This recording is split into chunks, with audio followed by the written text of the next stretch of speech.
नमस्कार। आज आपण झटपट होणारे रवा मैद्याचे कडाकणे बनवणार आहोत। इथे बघा मी 2 वाटी मैदा घेतलेला आहे। हे मैदा मी चाळून घेतले। ह्याच्यामध्ये पाव वाटी रवा घालायचा आहे। रवा बारीक घेतलेला आहे। तुमच्याकडे रवा मोठा असेल मिक्सर मध्ये फिरवून घेऊ शकता। इथे चवीपुरते मीठ घातले।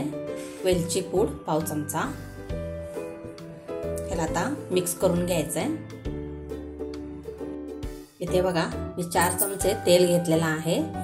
हे तेल मी कडकडीत गरम करून घेतलेला आहे। ते मी तेल वापरले, तुम्ही तूप वापरलं तरी चालतं। हे आता मिक्स करून घेऊ। चमच्याने मिक्स करून घ्यायचं आहे, गरम आहे।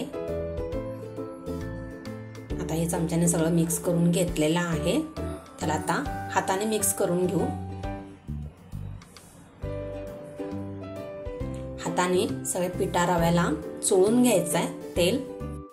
इथे बघा पीठ असं सगळं चोळून घेतलेलं आहे आणि अशी मुठी तयार होते पिठाची। तर सगळीकडे तेल लागलेलं आहे।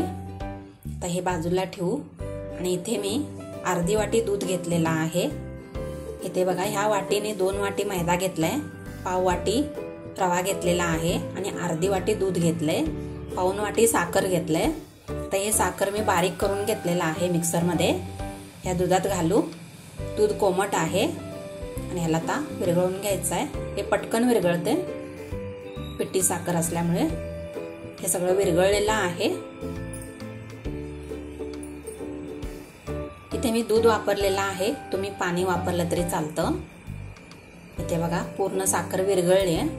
आता हे विरघळलेली साखर आणि दूध या पिठामध्ये घालू। थोडं थोडं घालायचंय, थोडं थोडं घालून हे मळून घ्यायचंय। इथे बघा सगळं दूध मी घातलेलं आहे आणि आता याला जर कमी पडलं थोडंसं वरून दूध घातलं तरी चालतं, कोमट दूध। पण घालताना आधी थोडं थोडं घालायचंय। इथे बघा पीठ मळलेलं आहे आणि याला मी दूध बरोबर घेतलेलं होतं, कमी जास्त झालेलं नाही आहे। तर ह्याला 1-2 मिनिटं झाकून ठेवू। रवा आहे त्याच्यामध्ये 5 मिनिटं ठेवायचं आहे झाकून। इथे बघा 5 मिनिटं झालेले आहे आणि पीठ छान भिजले। त्याच्या आता कडाकण्या बनवून घेऊ आणि थोडं मळून घ्यायचंय। हे छोटे छोटे गोळे करून घ्यायचं आहे। तुम्हाला जेवढं मोठं छोटं पाहिजे तसं। एकदम मऊसूत झालेलं आहे पीठ। आता आपण कडाकणी लाटून घेऊ। एकदम पातळ अशी कडाकणी लाटायचंय। इथे मी पीठ लावलेलं नाही आहे, तुम्ही मैदा लावलं तरी चालतं। हे मैदा न लावताच लाटून घेतलेलं आहे। हे लाटून झालेलं आहे। एक काटेरी चमच्याने मध्ये अशी टोच मारून घ्यायचं आहे, म्हणजे फुगणार नाहीत। कडाकणीला फुगू द्यायचं नाही आहे। एकदम पातळ अशी लाटून घेतलेलं आहे। तेल तापले, छान असं गोल्डन कलरवर तळून घ्यायचंय। इथे बघा दोन्ही बाजूने अशी छान खरपूस असं भाजून घ्यायचंय। इथे बघा हे अजून पांढरा कलर असतानाच काढून घ्यायचा।